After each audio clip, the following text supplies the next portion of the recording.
This panel session is to make the transition from today to tomorrow, both literally and figuratively. And we are here to try to discuss in a general way the prospects, likelihood, and pros and cons of sending humans to Mars. Manned exploration is the usual way to describe this, but it seems to have a important asymmetry in it, in that it excludes half the human species. But the alternative possible phrases like crude missions lend themselves to misunderstandings. And I'm sure everybody will find it impossible to avoid slipping into the word man, but it's clear that we mean human beings of both sexes. The sequence of speakers on the panel will be Dr. Murray, Mr. Harvey Myerson, representing Senator Matsunaga, who is at this moment wrestling with the budget, Dr. Bonet, Dr. Longsdon, and then, hoping that she will arrive before the panel is over, Dr. Sullivan. The remarks of the panelists are intended to be sufficiently controversial that we will have huge, vigorous fights among the panelists, and then I hope that those of you in the audience will feel free to weigh in after about an hour. That means that I would hope that the panelists would confine their initial remarks to some 10 or 12 minutes each. Our first speaker is Dr. Bruce Murray, who is professor of geology and planetary sciences at the California Institute of Technology, former director of the Jet Propulsion Laboratory, and he was in that role during the successful Viking missions to Mars. And Bruce is also the vice president of the Planetary Society. Bruce? Well, thank you, Carl, and it's certainly a pleasure to be here and to see such a really rich kind of set of topics for 3 days of this conference. I'm really delighted. It's a testimony to the attractiveness of the topic, Mars, and it's a testimony, I think, to the extraordinary amount of capability, enthusiasm, and energy this country has placed in the direction of Mars, such as with Viking, and can do so again in the future. I'm thought a lot about this and have concluded, is probably no secret to most of you, that Mars is the planet of the future, and you get to that argument two ways. One is there really aren't many other choices, that environmentally it's not feasible to send humans to almost any other place in the solar system that's plausible to do. But more importantly, Mars, with the same land area as the Earth, with probably abundant supply of water molecule tied up in its surface materials from which life-supporting oxygen and water liquid can be made, with a relatively easy accessibility in terms of the distances one has to transfer humans and machines, is really the right place for us to go. So I don't think it's a question of why humans should go to Mars, but only when and under what circumstances. It clearly will happen, just as going to Antarctica happened, just as going to the Arctic happened, just as going to the moon. It's only an issue of when and under what circumstances. So strong national self-interest will have to be involved, and the issue is, what is that? Well, in the case of the Apollo program in the beginning of the space age, it was competition to demonstrate that country A space technology was superior to country B's, and the implication being that country's A technology in general is superior to country B's. I don't think that's a driving force, certainly not for the United States at the present time. I think our space technology is accepted as very capable despite the shuttle failures. People take Star Wars quite seriously, which have been extraordinarily complex set of space technologies. And so I don't think that's the issue. I think much more, my belief is, especially as we go into the next century, that visible collaboration of major spacefaring nations will be politically desirable and beneficial to the national self-interest of the major spacefaring powers. So I imagine that this activity will be highly internationalized. The fact of the matter is that we have a terrible gap in our knowledge about Mars as far as sending either things like sample return vehicles, much less humans or rovers or anything else. And the gap is that we don't have close-up information and in situ information in some cases from small areas that are widely separated around the planet. Mars is a terrifically big place. It has diverse microenvironments and the like, and we don't have that information. So I predict that as we move into this era of the prospect of human flights, it will become more and more apparent to the major countries involved that that kind of information has to be acquired. Finally, to finish up this sort of preamble and prologue to the larger discussion by the panel, we heard this discussion by Jim French, I thought a really beautifully done one, on the sample return mission, and I came to a slightly different conclusion than Jim did listening to it. And I came to the conclusion the sample return mission is not feasible with any existing launch vehicle in any country. That even had the shuttle Centaur survived Challenger, it would have been marginal. And the SL-12, the Proton launch vehicle of the Soviet Union, it doesn't even have that capability. So that what it says is that when people are talking about sample return, they're talking about some heavy lift vehicle that does not presently exist. Now, according to Soviet military power, the Defense Department publication, which lists the Soviet boosters, the Soviets have 2 large heavy lift vehicles under development, and one has to ask, what are they for? And I conjecture that one of the things they're for is to do a sample return mission where you have plenty of propellant, plenty of margins, and you do it the more or less straightforward engineering way. The second thing you might ask is, well, when? The Soviet Union has had a terrible fascination with energy minima for transfer orbits between the Earth and not just Mars, but also Venus, for example. We're right now at such an opportunity. As most of you know, the optimum time varies in 15-year cycles. The next one is 15 or 13 years from now when you get there, and that's probably when their planning would show it there. The points of launch capability will be easily available by then. The optimum opportunity will be available by then in terms of energy of transfer. There's no threat of our doing it before then, and removing that as a priority national objective, it kind of fits. So I would just, by this speculation, that's all this is, I have no inside information, but just simply the speculation urge that we really need to sit down and look at the Soviet side of things, especially, as well as talk as though we were doing all these things unilaterally, or by the way, we might just split off a piece and collaborate. And then hopefully, as involving many other things, formulate a serious Mars exploration strategy. The United States has not done this. The last time that was thought about was back when Jim Martin was landing Viking. And we did some thinking about follow-on, and it's an extinct subject. It needs to be revitalized and renewed and looked at with the same degree of sophistication we put into our engineering and we put into our science. Thank you very much. Thank you, Bruce. Our second speaker will be Mr. Harvey Myerson, a principal assistant to Senator Spark Matsunaga of Hawaii.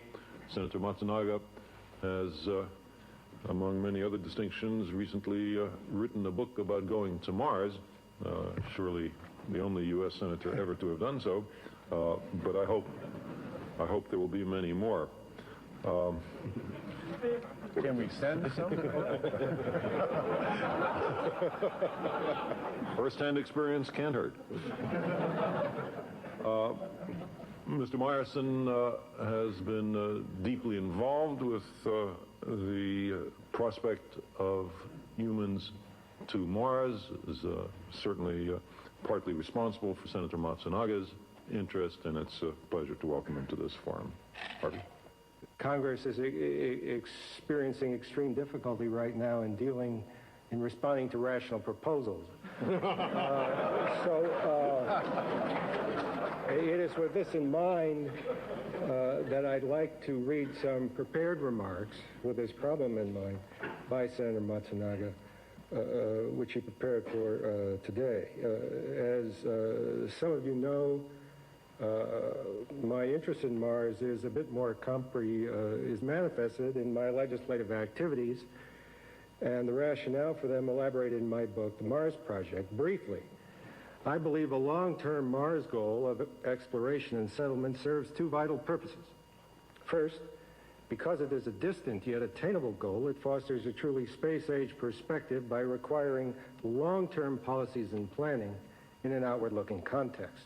Second, the mere contemplation of that goal, unprecedented in its unfolding immensity, forces the intellect to consider modes of action that are at once globally unifying in their demands on resources and democratizing in the open procedures required for their realization. In effect, a Mars objective internationalizes America's democratic values and procedures on the space frontier. It is thus profoundly in our national interest, and it aligns that interest with the long-term requirements of space exploration. The question is, how do we do it? In my view, meaningful steps toward the globally unifying goal of Mars exploration will become possible only after we have achieved unity of purpose within our own divided space establishment. Until that inner unity is attained, policy proposals will merely reflect the preoccupations of competing space interest groups, no matter who's talking. I mention that overriding concern by way of introduction to a specific proposal conceived with Mars in mind that I believe could provide the missing foundation for democratically open, long-term Mars program. We begin with the deeply loved or hated, please check one, space station. Under the inspiration of Wernher von Braun, the space station was originally put forward by NASA as a shuttle service low-gravity staging base for interplanetary exploration with special reference to Mars. The shuttle lost its identity and compromised its efficiency and safety by taking on numerous other scientific and commercial requirements. Now our space station is following the same route. First it expands, then it shrinks, and always it recedes. The most optimistic date for a U.S. International Space Station is 1996 or 97, a decade from now, by which time the Soviets will probably be building hotels in orbit, while we from the ground sniff disdainfully at the quality of their plumbing. And I see...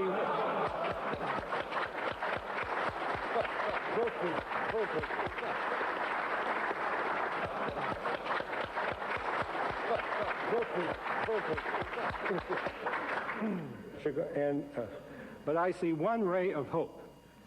Around 1989, Space Industries Incorporated of Houston, which is run by a team of former high-ranking NASA engineers, will launch a single-module, man-tended space station called SpaceHab at a cost of between $250 and $500 million, compared to upwards of $11 billion at last count for NASA's receding extravaganza. SpaceHab is about the same size as a NASA space station module, but less elaborate. I propose making SpaceHab the core of a commercial space complex, or CSC, that would include a scaled-down version of the microgravity research module being planned for the NASA International Station. NASA might even contract the job to private industry. Europe and Japan might become involved as well.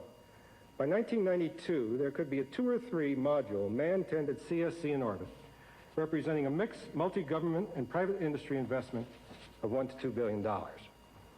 As that happened, a much earlier construction date for the NASA International Facility would become practical with a more sensible function. We might call it the Space Exploration Complex, or SEC. It would consist initially of 2 or at the most 3 permanently manned modules. Its initial function would be to carry out the complex long-term research activities that must precede meaningful human exploration of space in such areas as space medicine, gravitational biology, and closed ecological life support systems. Unlike the commercial space complex, where much of the work would be proprietary, the activities of this SEC would be open in keeping with already established practice for life sciences research. Hopefully, arrangements would be concluded for the SEC to have communications and docking compatibilities with the orbiting Soviet station or stations to facilitate astronaut rescue in the event of emergency and to permit useful exchanges of research information. Safety agreements might even be worked out whereby a transport vehicle was always docked at one of the stations, prepared to respond to life-threatening emergencies at either one.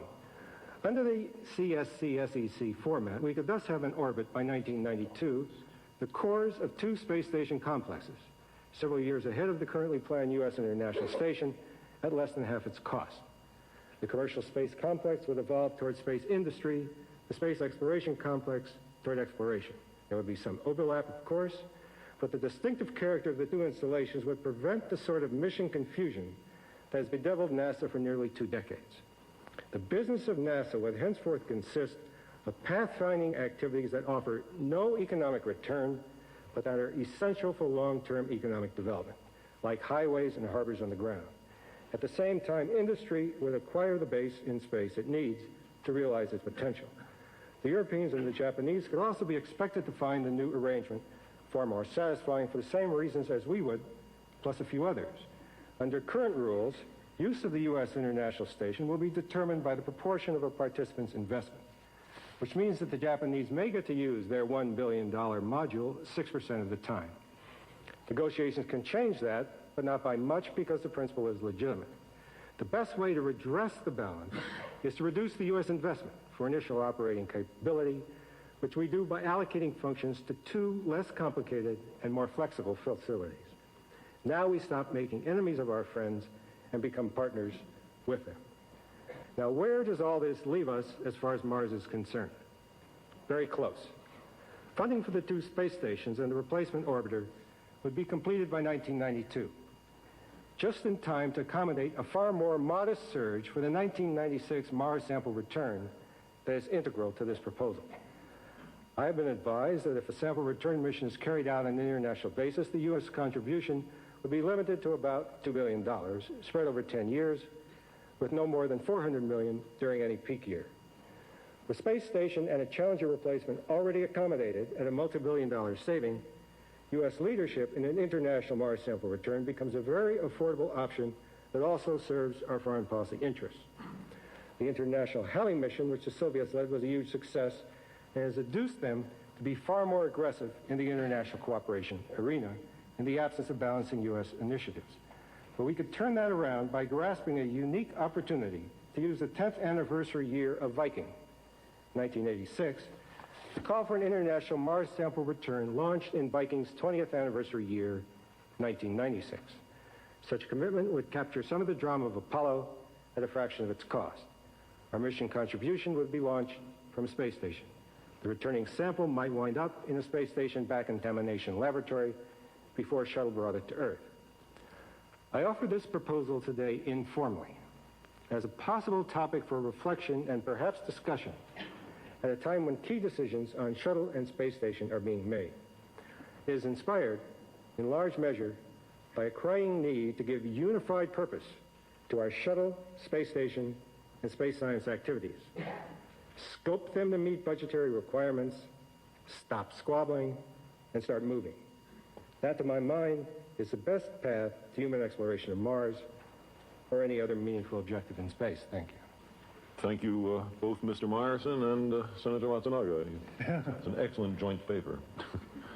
Our next speaker is Dr. Roger Bonnet, who is director of the Space Science Program of ESA, the European Space Agency, in Paris, and who did so extraordinary a job in the remarkably successful Giotto encounter within a few hundred kilometers of the nucleus of Halley's Comet last March. Welcome, Roger. Thank you, Carl. It would be very difficult to compete with such an enlightening speech as my predecessor has done, working in the very complex environment of Europe. When I heard today about the difficulty of driving a rover on Mars, I think this is extremely simple as compared to driving the program of a consortium of 13 nations, which have all different private interests. You had gray hairs. I have also my gray hairs, and I think we both drive some different vehicles, and they are difficult to drive, but I am hopeful that in the future we will be successful. Let me come back to what the Europeans might think. I say might think because I don't think there has been a lot of deep assessment of manned mission on Mars in Europe. First of all, I must say that the science which has been identified for both a Mars mission and a Mars sample return mission, and probably a manned mission on Mars, although this has to be assessed more carefully, is outstanding and undisputable at this stage.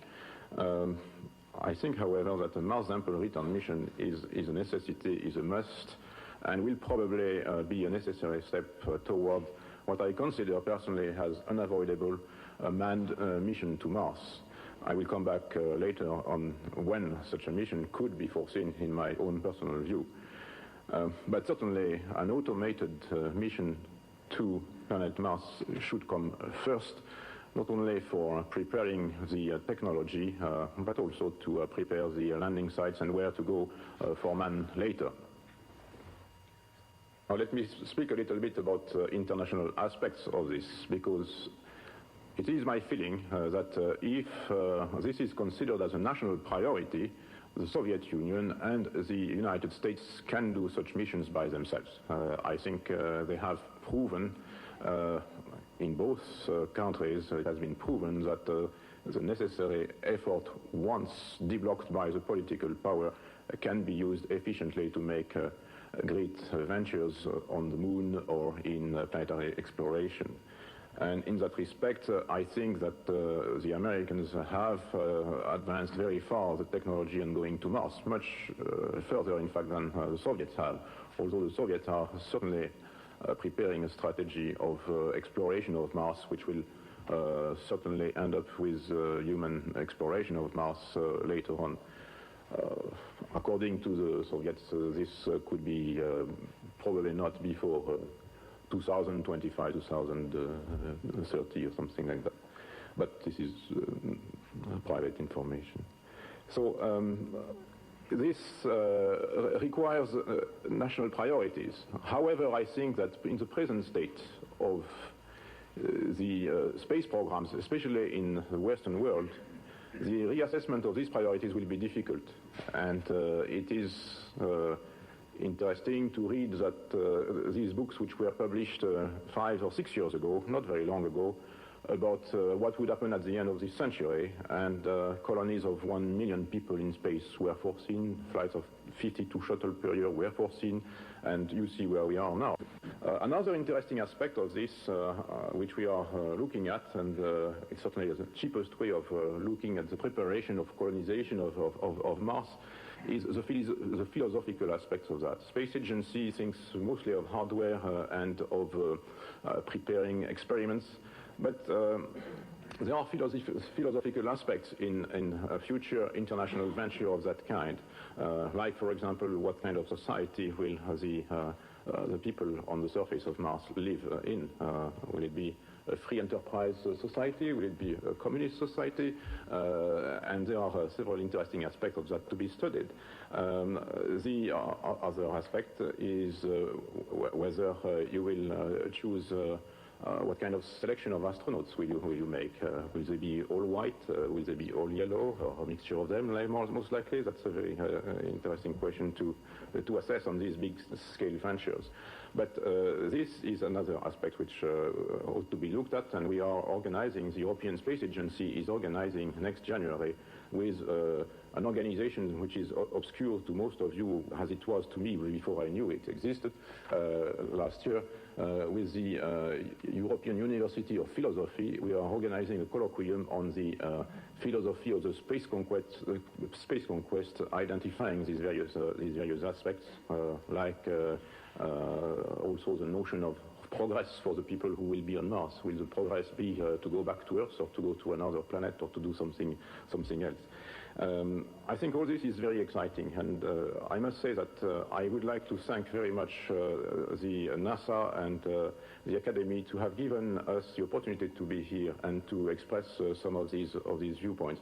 We are not at this stage extremely constructive, because, as I said, it's not easy to foster and to focus on a common objective, but with your help and with a good climate, which is a necessity, in my opinion, between the two superpowers on this peaceful exploration of space, we can approach this endeavor with great optimism, and I think the Europeans will be more than happy to participate in that, and I am myself pushing for this venture.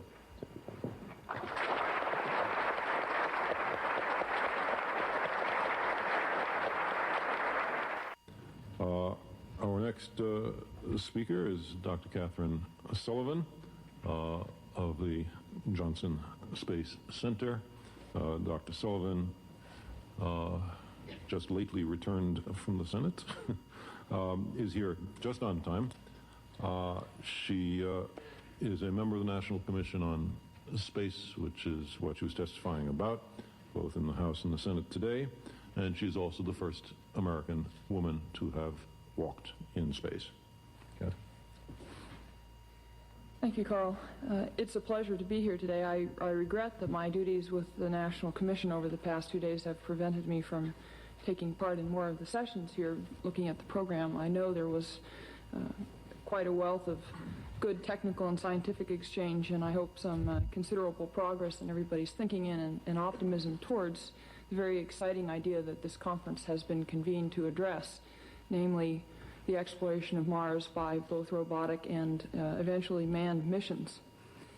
I'd like to primarily confine my comments today for the purpose of information of those who perhaps are not familiar with the work that's been done by the National Commission on Space to our report and where it stands at present.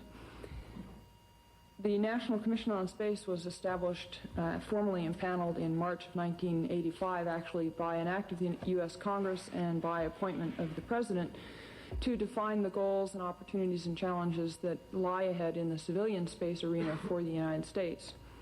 And after due trial and tribulation, I can assure you, not to mention careful study, much deliberation, and soliciting the opinions of virtually everyone that we could think of, including the various officials and technical people at NASA, captains of the aerospace industry, many of the current and would-be entrepreneurs in the space frontier, and several hundred, or if not a few thousand, day-to-day American citizens in 15 cities throughout the country, we produced this report called Pioneering the Space Frontier, and available, and I hope of interest to many of you here.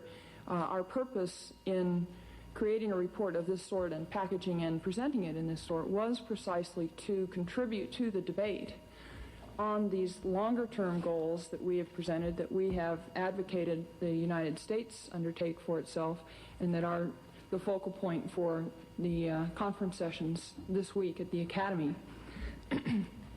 There's been a there's been a tendency, I think, in the media reviews of our report to fall into the typical pattern of opening to the chapters that tell about all the neat spaceships and tinker toys and bits of hardware that you will need over some period of time, costing some amount of dollars, and wonder and worry about whether any of that's worthwhile or could be done. I'd like to direct your attention to a few other aspects of the report. They are the aspects that were most important to us, the commissioners, and that we have been emphasizing most strongly to the House and Senate subcommittees today as we presented the report in formal testimony. And I'm pleased to add, and I hope it hasn't been canceled during my taxi ride down from the Senate office building, but at the same time that the report is being discussed here, I'm pleased to add that our chairman, Dr. Tom Paine, and vice chairman, Dr. Laura Wilkening, are in fact presenting the report to the president at the White House, also for his consideration. That event was a long time coming, and I hope it will help focus and clarify the direction and some of the activity that may emerge from the report's presentation. An often overlooked part of the report, funny enough, begins on page 3. It must be too far in the front of the book to be commonly regarded. And it is innocuously titled Rationale for Exploring and Settling the Solar System.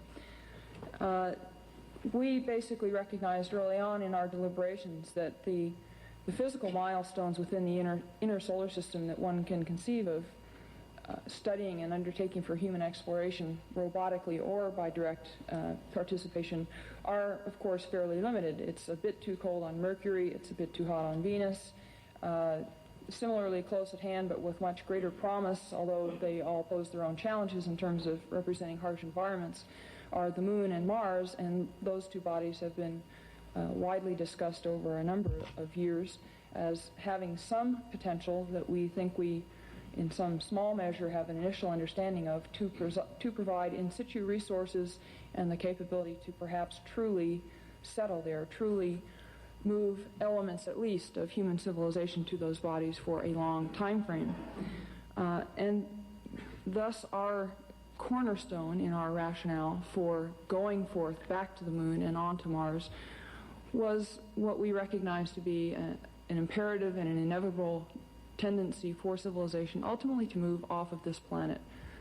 Perhaps initially for the purpose of operating a radio telescope on the far side of the moon, perhaps initially for the purpose of determining whether you can indeed create construction materials in large volumes out of lunar materials in situ, perhaps for a variety of other reasons, in the same way that historically on the American western frontier or the frontiers of civilization in other vast nations, it's been difficult to predict exactly which immediate motives would take somebody beyond the current horizon of the cleared area and lead them to clear a new chunk of the forest and start some new endeavor.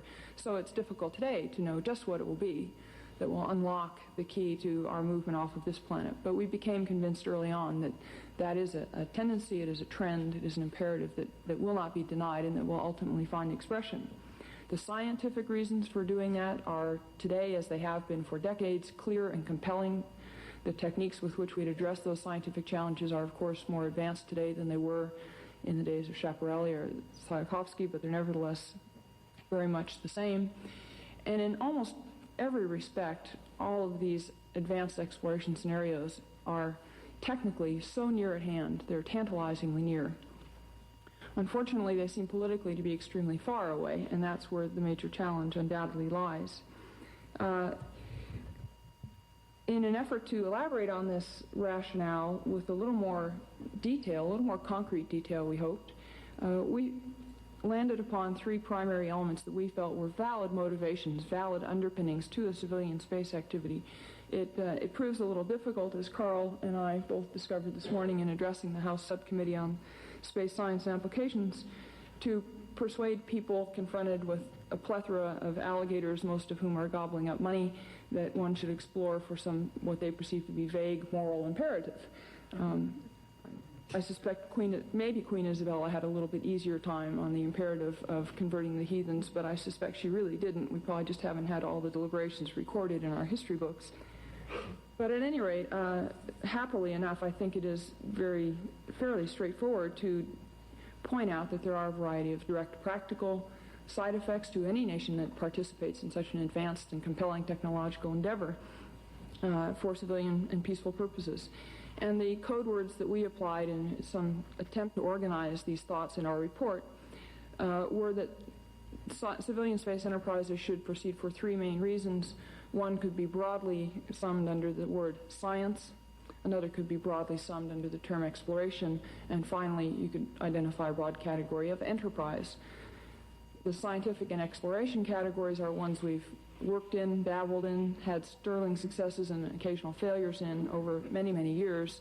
Enterprise is really a nascent sector that many people have fond hopes for or great dreams for, but that we currently have very little direct practical experience in and very little concrete wisdom with which to guide many of our endeavors.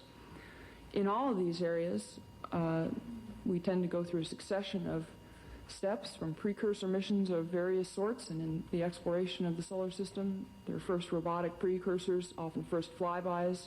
On the moon, on the moon and Mars, we then had landers, and on the moon, finally, we had manned scientific stations for brief periods, including manned rovers. And in each of these cases, historically and in the future, I think the key has been and will be designing the proper mixture and interface of men and machines and determining the proper points in time in terms of the evolution of our knowledge and our experience at which to phase amongst the different levels of effort on the purely robotic and on into the manned side of things. We did assume very clearly that manned activities would follow, and that flowed from our initial premise that this imperative to ultimately settle other worlds is the fundamental and, if you will, almost revolutionary underlying precept that not only the United States but the other nations of the world should recognize. The key for the United States, I think, in bridging this gap between what is technologically so near and politically so far away, the key is commitment. I think not as a stunt and not in any sense to be exclusive or arrogant about U.S. abilities, but simply because it is so important for the United States to be and to remain an active player in all of these fields. It's important for the motivation and excellence of our own academic and technical communities. It's important, I think, for the economic competitiveness of many sectors of our society on into the 21st century. And it's important to be a substantive and meaningful and reliable partner, one among many, perhaps a leader in some areas, perhaps not in others, but an important and substantive partner among the many players that I think we are seeing now and will see in the future on the space frontier. We had let me digress just briefly to why it is important in times like these to have something like this volume, I think, before the people of the United States and indeed the world. We've had a lot of interest from the directors and members of the European Space Agency and a number of our other international colleagues in this report. And I think the reason is that in the United States today, despite the fact that the economy and the space program seem to be in fairly devastating chaos at the moment, that in fact it is nevertheless important to have something that looks this broad and general and bold before you. It is not the case that you should take this and because it is too glossy and has too much color in it and so forth, put it on the shelf until later when life is easier. But rather it is precisely because this gives you the general sense of direction that it can help you solve some of the very immediate and pressing problems that we in the United States and specifically the Congress and NASA have in front of us. I think we have a number of very important small hooks in this report into which we can attach current efforts today, current steps today, current decisions about how to recover from our launch vehicle debacle of recent months and begin to revitalize and reinvigorate our scientific and technical fields in order to be poised to take full advantage of and be a full participant in the exciting future that we envisioned on the National Commission and that you've been talking about in the last several days. You can, if you can, adopt some or all of this report or any other general outline as your basic roadmap. You also then have a standard or a set of criteria against which to judge each proposed project on some meritorious basis. How well does this project help me accomplish this larger goal?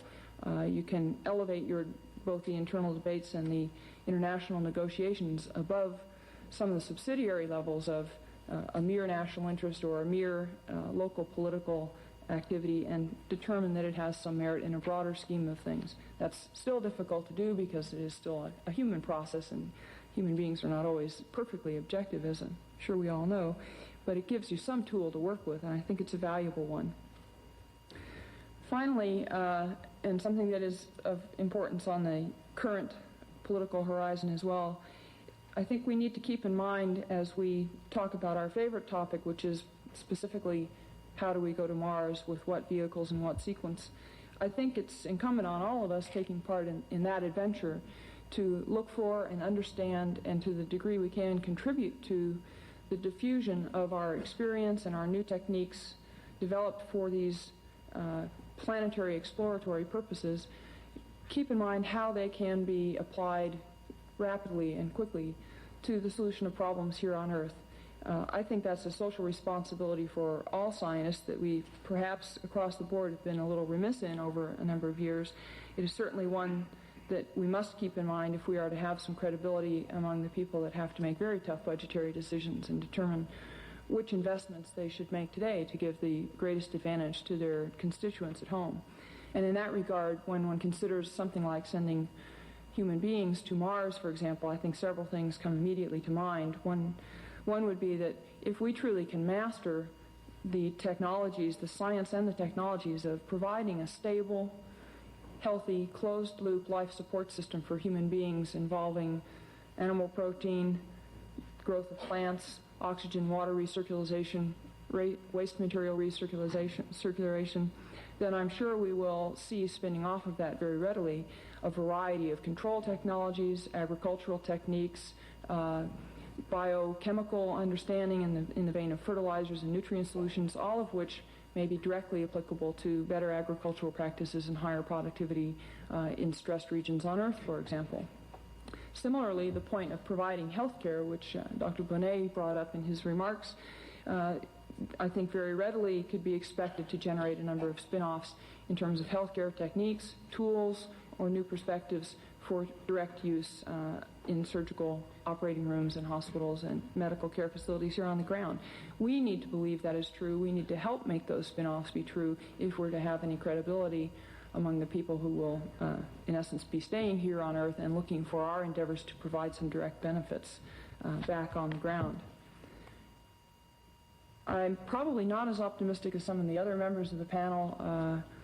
What I would call the idealistic hope that encapsulating 4 or 6 or 8 people of varied nations in a small tin can and sending them off to another planet would have some magical and far-reaching effect on the international psychologies involved.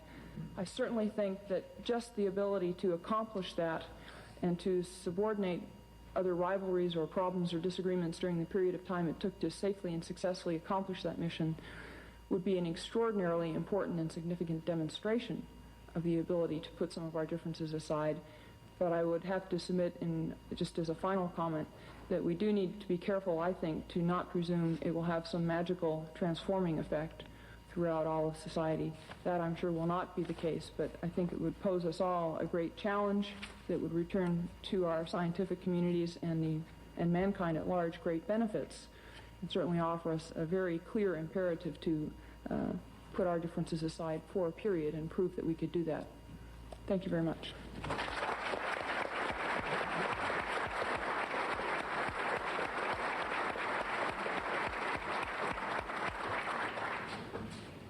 Thank you, Catherine. Our final panelist is Dr. John Logsdon, the Director of Graduate Programs in Science, Technology, and Public Policy at George Washington University, and a distinguished historian of the space program.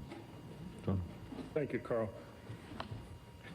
I argue, sure, the kind of commitment that can make the visions that are being talked about in this conference happen can be achieved through this and other political systems, not easily, and not by you, not by the people in this hall. You're the necessary but not the sufficient condition. I wrote a book too long ago now, since I should do another one, called The Decision to Go to the Moon. And Apollo, 25 years ago this year, the Kennedy commitment to Apollo, it's kind of an obvious example of a country committing itself to a large-scale enterprise, but maybe a misleading example. It was a product of a very specific situation, and waiting for that situation to come around again may make people wait a long time. President Kennedy first defined the national interest as requiring U.S. preeminence in space, then asked for, and I'm quoting his request, a space program that promises dramatic results in which we could win. So the first thing was the objective, U.S. preeminence. Going to the moon was really a means to a broader end, and it's linking the space visions to some broader set of purposes, human purposes, I think is a point. The answer, when Kennedy asked that question in 1961, was sending humans to the moon, sending men to the moon, primarily because it was a rocket building contest. Neither the Soviets nor the United States then had the launch capabilities to do a manned lunar mission. I heard, I guess it was Bruce earlier, say that at this point neither the United States or the Soviet Union has the capability for doing sample return or larger missions. So maybe there is some parallel in the situation. What can people here and like-minded people do to create a situation in which a future leader asks questions to which the answer is the exploration and settlement of Mars? Has it been done in the last 15 minutes, perhaps, as the Commission's report has been presented to President Reagan? It's important to remember that we have been down this road before. In September of 1969, a president was presented with a vision of a long-term future in space aimed at human landings on Mars before the end of the century. So that was about a 30-year plan. When do you call for the first landing, Kathy? About 30? Soon enough. 2015. 2015, so about 30 years. Let's hope in 2015 we're not putting out a report that calls for a 2045 landing. In preparing in 1969 for the recommendations to the president on long-term visions in space. A highly placed elected leader made the following statements, which I think could be made today, maybe were in fact made today by Mr. Payne. I quote, "When I consider the potential of a manned spaceflight to Mars, and I recognize many cogent arguments counter it, I conceive it as the possible overture to a new era of civilization. Would we want to answer through eternity for turning back a Columbus or a Magellan? Would we be denying the people of the world the enlightenment and evolution which accompany every great age of discovery?" Nice quote. That's Spiro T. Agnew.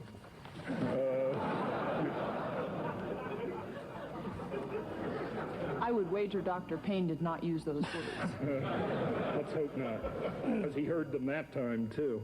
All right, let's think a little bit collectively in the discussion of what kind of rationale, what kind of ideas can come out of this group and others to provide the underpinning to draw the commitment out of the political system that all of us want. Do you need a crisis? I mean, could Mr. Reagan get up tomorrow or at the summit or any other time and say we're going to do this and make it happen, or do we have to be forced into it? Can we do it without competition? I don't have answers to those. Clearly you need an infrastructure and you need technical feasibility. I think we assume that. One of the things that I haven't heard in the short time I've been able to be here, and it's typical of these kind of meetings, is any consideration of the opposition. Where's the red team that comes in and looks at our proposals and says, how do we bulletproof them? How do we talk to the other parts of the scientific community that says it'll take money away from the super colliding conductor, or the environmentalists who say you'll screw up a pristine environment on another planet, or the people say it's all a military front. We have to work on understanding the opposition and having good answers, not we have some superior knowledge. All of that suggests to me that there isn't a clear, neat, one rationale, easy answer to the question of how to link political commitment to visions. It's something that has to be worked at, and it has to be worked at, first of all, by the people that believe in it. That's the role of the scientists, the engineers, the advocates that are represented in this group. Decisions to begin a large-scale program are very much a product of a specific time, a specific place, and specific people. Most of those people that will make going to Mars happen are in this room now.